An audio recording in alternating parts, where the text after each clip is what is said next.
Buenas noches. Hoy analizamos la situación económica en la Autoridad de Energía Eléctrica, Carretera y ACES. También dialogamos con Eva Ayala sobre la carta circular que regirá en el Departamento de Educación a partir de agosto. Esto y más en Directo al Punto, que comienza ahora.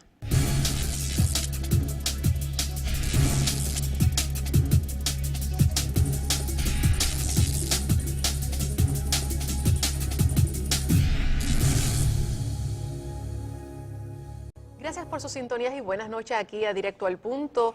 Aquí hoy nos acompaña el profesor de la UPR en Río Piedra, Héctor Ríos Mauri. Saludos y bienvenidos. Muy buenas noches, para mí es un gran placer estar aquí. Pues hoy vamos a estar hablando sobre varios temas de cuestión, ¿verdad?, de asuntos económicos. La Autoridad de Energía Eléctrica al borde del colapso, no podrá pagar sus obligaciones, ACES no tiene dinero, la Autoridad de Carretera aún con una segunda crudita no ha podido, ¿verdad?, conseguir esos ingresos que esperaban. Puerto ya contrató también a Lisa Donahue. Hacienda se ha quedado corto en los recaudos. ¿Qué está pasando? Bueno, es el periodo de los últimos días de Pompeya, ¿verdad? Está en erupción el Vesubio y colapsa un modelo fracasado fundamentado en ideas de hechicería estatista. Es decir, todo lo que usted describe en esa síntesis apunta a que llegó a su fin un modelo económico y político fundamentado en el Estado como principio y fin de la vida pública en Puerto Rico. El nuestro es un país en el que se ha menoscabado el sector privado. Incluso aquí la palabra privatización apenas se puede mencionar. Es pecado mortal. Es casi un delito grave. Y de hecho el grito de guerra ideológico siempre de algunos sectores es no a la privatización, lo que significa no a nosotros mismos, porque el sector privado es el conjunto de entidades que no se originan en el Estado y que no responden directamente al Estado. Por lo tanto, eso incluye cooperativas, gremios, comunidades. Usted que me está viendo en este programa, y es un principio socialista, y el socialismo ha fracasado en todas partes como sistema porque es una nostalgia bastante tribal. Así que Puerto Rico ve en el colapso de carreteras, de ACES y de energía eléctrica el fracaso de un modelo. Uno por uno podría, y termino, ¿verdad?, para continuar tertuliando, referirme, por ejemplo, a energía eléctrica, que tal vez es la más preocupante a corto plazo porque derrota totalmente la capacidad productiva y la capacidad competitiva de Puerto Rico. Aquí se derrotaron dos gasoductos, uno que lo presentó un gobernador popular, Aníbal Acevedo Vilá, y otro que lo presentó un gobernador estadista, Luis Fortuño. Y por diferentes rutas. Por diferentes rutas. Fueron derrotados. Hoy sabemos que ambos gasoductos eran necesarios, pero hay unos sectores aquí cuyo enfoque ideológico... Y el gasto que se emitió por lo que ya se había hecho y contrataciones, etcétera, etcétera, etcétera. Bueno, el del sur estaba construido prácticamente. Pero todo este grito ideológico de unos sectores vivos que se oponen a todo cambio, pero tienen una agenda, hoy sabemos que repercute negativamente en la economía puertorriqueña, que es una economía fundamentada excesivamente en el petróleo. Esta es una corporación fracasada que debe 12.000 millones en pasivos y tiene 4.000 millones en activos. Y yo creo que el derivado claro es que el sector estatal no debe quedarse a cargo de la Autoridad de Energía Eléctrica. En ACES, por el estilo, aunque ahí podríamos ver otras rutas, y la Autoridad de Puertos, pues ni se diga, otro gran fracaso. Usted habla de un modelo, de que esto es un modelo fracasado. ¿Cuál usted propone? ¿Qué usted cree, verdad, de cómo está ahora mismo estructurado el gobierno? ¿Cuál usted cree que es la alternativa? Pues fíjese, Puerto Rico, según... Que no son de inmediata, porque a veces la gente se cree que alguien propone algo y eso ya y se resolvió, firmamos, lo aprobamos y listo. Tiene usted razón, y no es así. Recientemente se publicó el Estudio Mundial de Competitividad, que incluye 142 países. Puerto Rico en infraestructura quedó en la posición número 58. En ambiente macroeconómico quedó en la posición 99. Son malas posiciones, ¿verdad? En exceso de regulación gubernamental, en la posición 112. Y en exceso de gasto público en la posición 138. Eso demuestra que el modelo no funciona. ¿Qué hay que hacer? Bueno, el gobierno actual, si es que cambia su filosofía, porque este es un gobierno convencido de la religión del Estado, del gasto público y de las contribuciones, lo ha demostrado. Este gobierno cree en eso. Así que yo creo que hay que cambiar la fórmula. En todo el mundo las opciones han sido reducción de gasto público y reducción de contribuciones.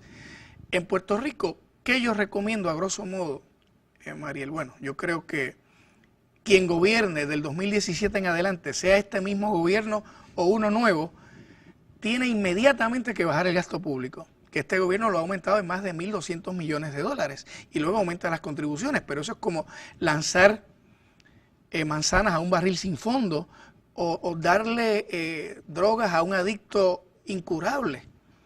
El problema no es la recaudación, el problema es el gasto. Así que bajar gasto público, transferir una serie de entidades estatales al sector privado. Aquí hay que privatizar, sin miedo. Ahora, hay que hacerlo bien. Hay que hacerlo de acuerdo a criterios éticos, criterios jurídicos, transparencia.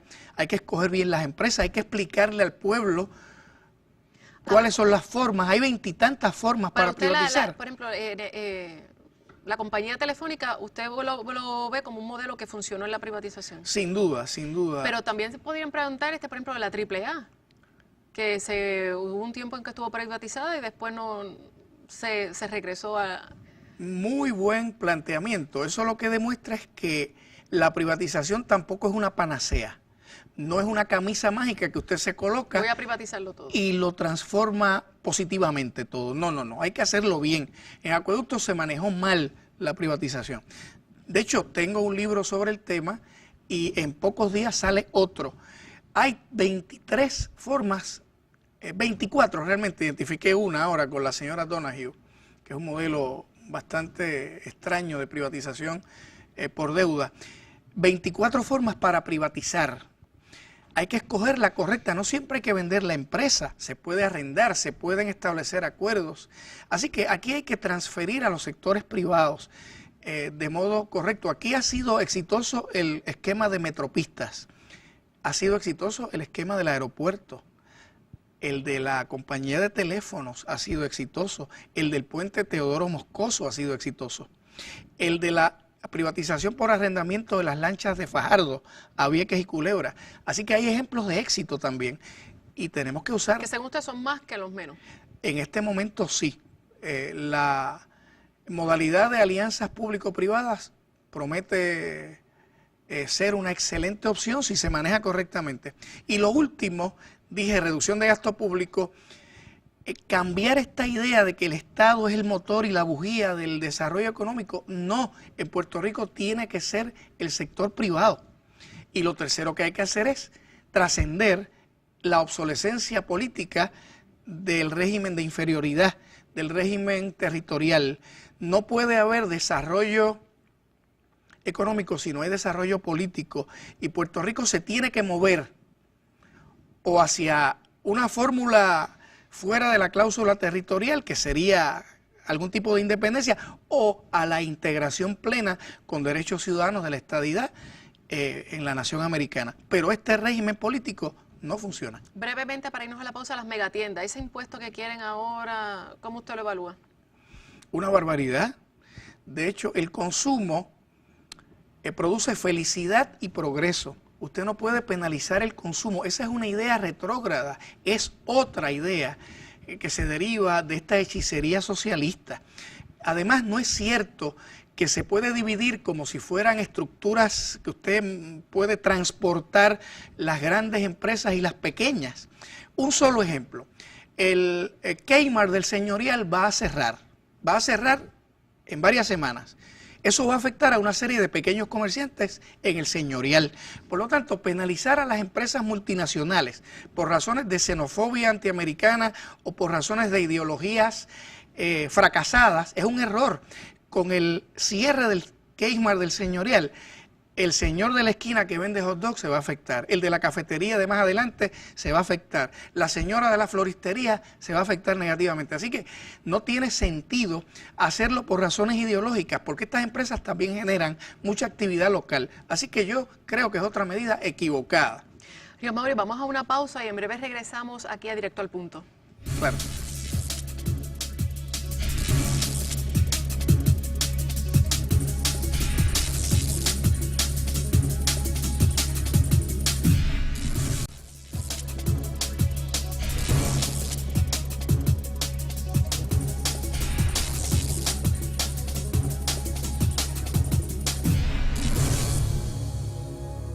Y regresamos aquí a Directo al Punto con Héctor Ríos Mauri, catedrático de Economía de la Universidad de Puerto Rico en Río Piedras. Vamos ahora a dialogar, salió una nota en estos días, caen 20.1% las ventas de autos en marzo de este año, mientras que para el año pasado fue de 5.45. ¿Cómo usted evalúa esas cifras, esos números? Esa cifra demuestra que se sigue contrayendo el índice de actividad económica. Mariel, de hecho, durante los pasados 26 meses, ese índice, que está fundamentado en una serie de criterios que precisamente miden el consumo.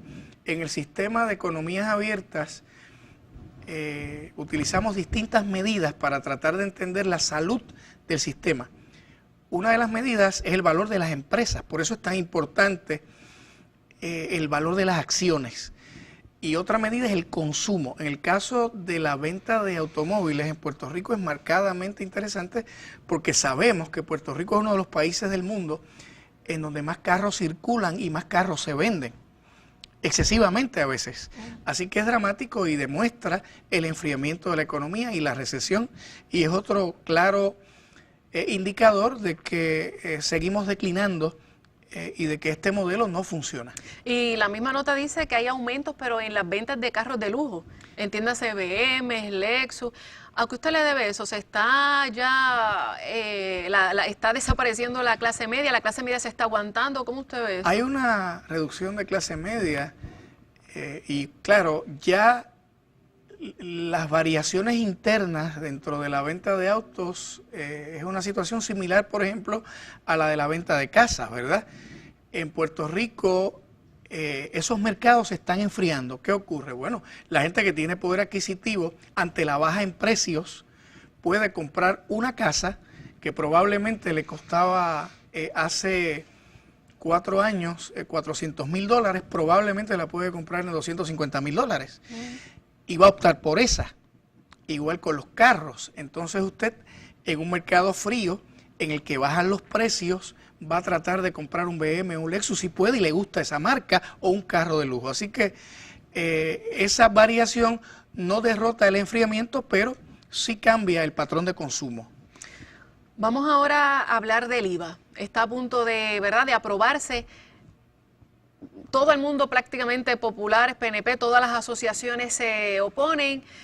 ¿Por qué usted cree que se sigue insistiendo, no se abre al diálogo a otras opciones que también se han propuesto, como que los municipios sean los que manejen, ¿verdad?, el IBU, porque ya tienen mejor captación, se ha demostrado?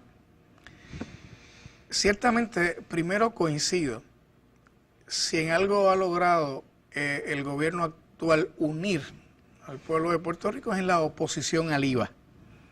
Prácticamente unánime, incluso dentro de las filas del propio partido de gobierno.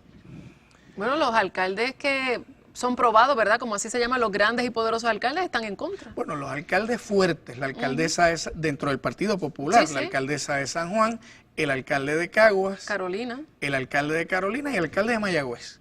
Son 4 municipios muy poderosos.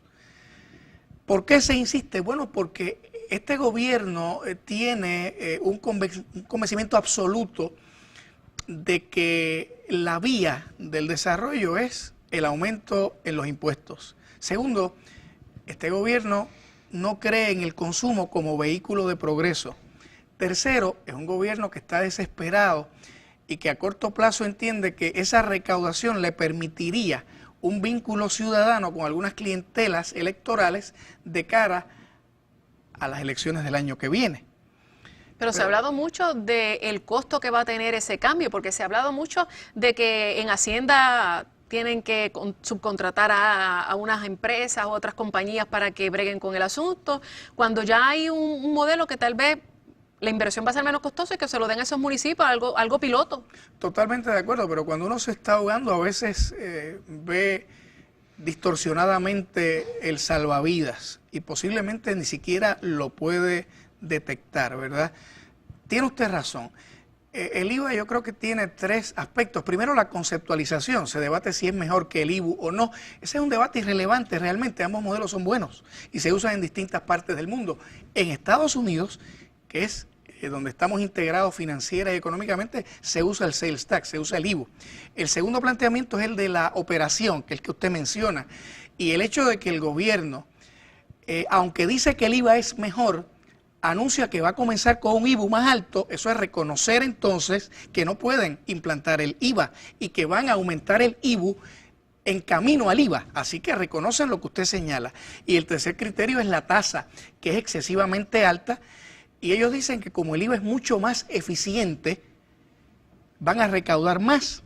Bueno, pues si es tan eficiente, no me aumenten la tasa, porque si usted va a recaudar mucho más, déjeme la tasa en el 7. Oiga, y otro asunto que ellos hablaron es que dicen que pueden como una alternativa aumentar el IVU, pero si no si aumentan el IVU y no mejoran cómo recaudarlo y monitorearlo, pues de nada vale que lo aumenten. Y más aún, Mariel, es que sería irrelevante todo lo que estamos hablando si el gobierno no cambia su filosofía, porque si el gobierno me dice, yo voy a ser más eficaz en la recaudación, yo ciudadano me preocupo, porque entonces más eficiente en la recaudación, ¿para qué?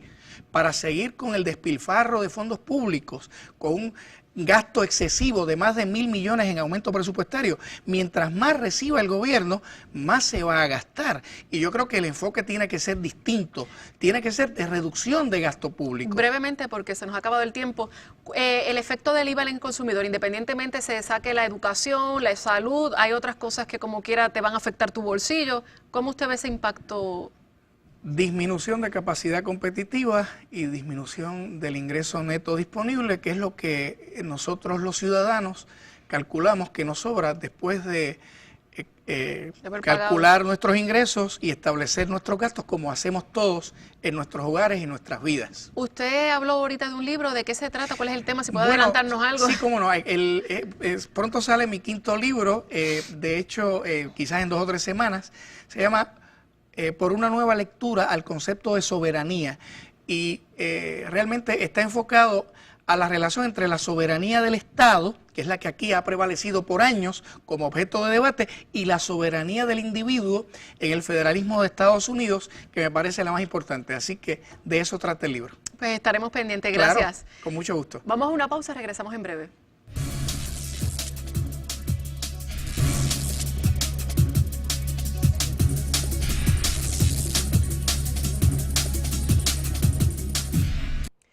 De regreso aquí a Directo al Punto, ahora nos acompaña Eva Ayala, presidenta de Educamos. Eva, saludos y bienvenida. Saludos. ¿De qué trata la controversial carta circular que envió el secretario Rafael Román y qué propone qué propone esto y qué significa para el curso que empieza en agosto? Bueno, la carta circular es lo que nosotros le llamamos carta circular de organización escolar, es la carta número 24, y ahí se establece el procedimiento de cómo se van a organizar las escuelas para el próximo año escolar.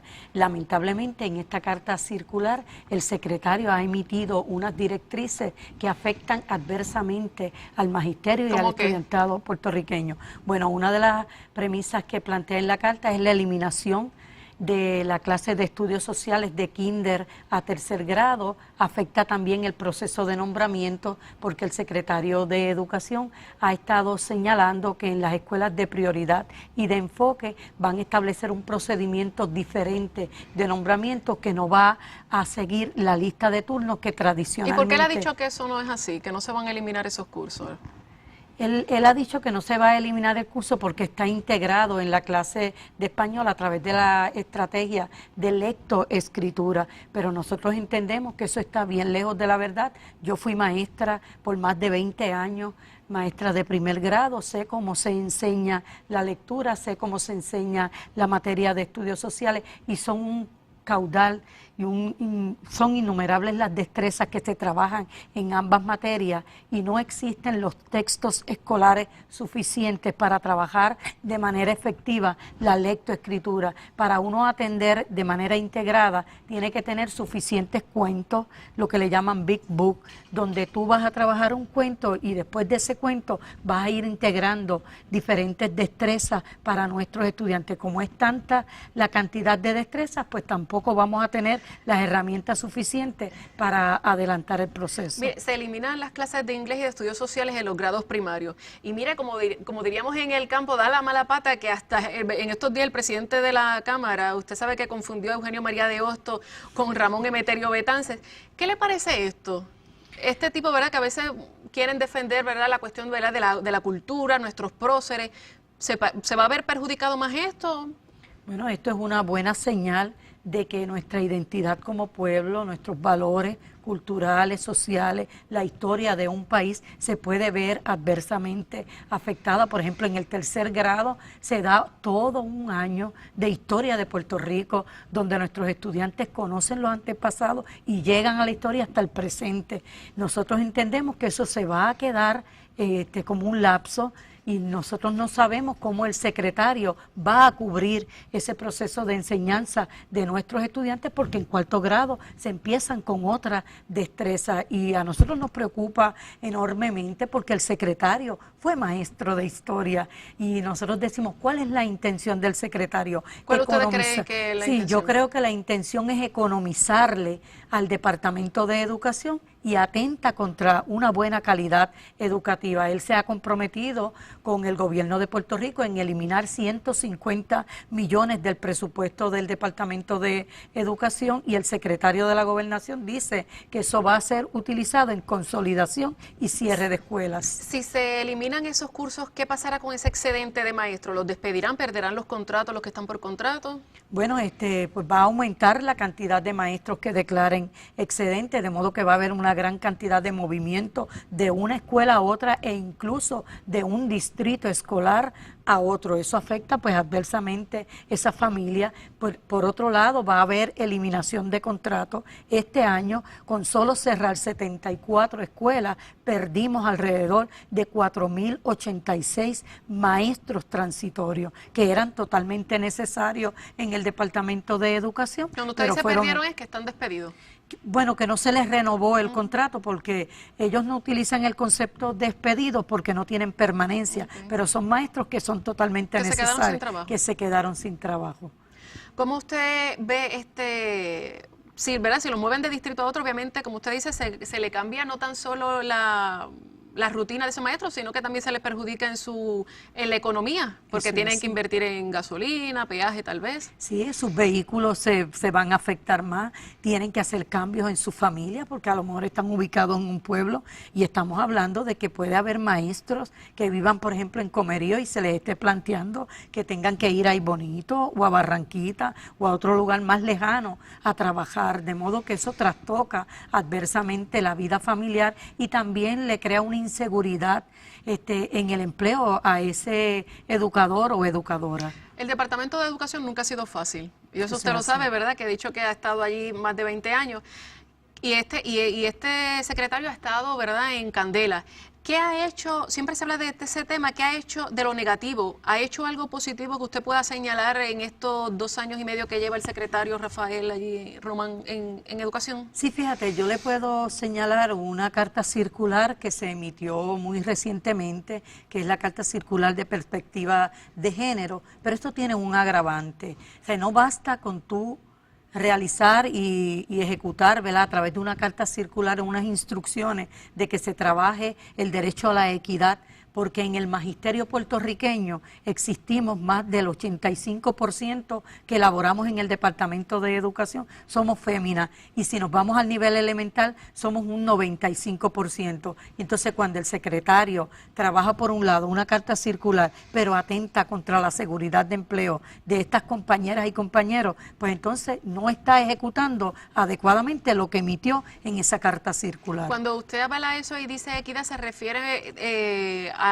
¿verdad? Los maestros, niñas, o como a veces, ¿verdad? Mucho se ha generado en los medios de la cuestión esta, ¿verdad? De enseñarles desde grados pequeños cuestión de la homosexualidad, o ¿a qué usted más o menos se refiere? No, mira, nosotros entendemos que las diferencias hay que respetarlas y que el mejor escenario para trabajar esas experiencias, esas diferencias, ese respeto y esa cultura de paz institucional y, ¿verdad? Y esa cultura de paz que se debe generar en el escenario, en todos los hogares en Puerto Rico, el mejor escenario es la escuela. Y yo creo que los maestros y las maestras poseemos esas herramientas para enseñar a los estudiantes que las diferencias se respetan y que tenemos que vivir en comunidad con todas esas diferencias y tenemos que ir encaminados hacia la equidad. Pero como han denunciado los grupos, es verdad, muchas iglesias, que es con un libro que tal vez no tienen fotos apropiadas para esas edades. No, eso fue parte de la tergiversación y la mala información que se llevó a través de los medios, pero eso está bien lejos de la verdad. Sí hubo un curso a través de salud y se emitieron unos libros, pero esos libros fueron descontinuados del Departamento de Educación y era a través del curso. ¿Y qué texto van a usar ahora? No, ahora no se va a trabajar de manera transversal, donde los maestros se supone que el secretario se comprometió en que hay que darle unas herramientas, hay que darle unos adiestramientos para que los maestros en todas sus clases atiendan el elemento de equidad de género. Volviendo al tema del secretario Rafael Román, a pesar de tantas controversias, ¿verdad? Y se ha dicho que a veces ha mentido. ¿A qué usted cree que todavía permanezca en su puesto cuando otras veces en otras administraciones, tanto PNP como populares, usted sabe que han quedado fuera por X o Y razón? ¿Por qué usted cree que él ha permanecido tanto tiempo a pesar de tanto choque entre tantas partes? Bueno, mira, yo lo que creo es que él nos ha mentido a nosotros, le ha mentido al pueblo de Puerto Rico, le ha mentido a la niñez, ha incumplido con la ley orgánica del Departamento de Educación, pero le ha sido fiel al gobierno que está en el poder. Esa era la estrategia que tenía el gobierno. Tienen una clara intención de privatizar el proceso de enseñanza, tienen una clara intención de favorecer a unos sectores para que se enriquezcan con el presupuesto del Departamento de Educación y ahí está la explicación. Pues gracias, Eva, y esperamos tenerlo en una futura oportunidad. Gracias a ustedes por darnos la oportunidad. Gracias por su sintonía. Esto ha sido todo hoy aquí en Directo al Punto.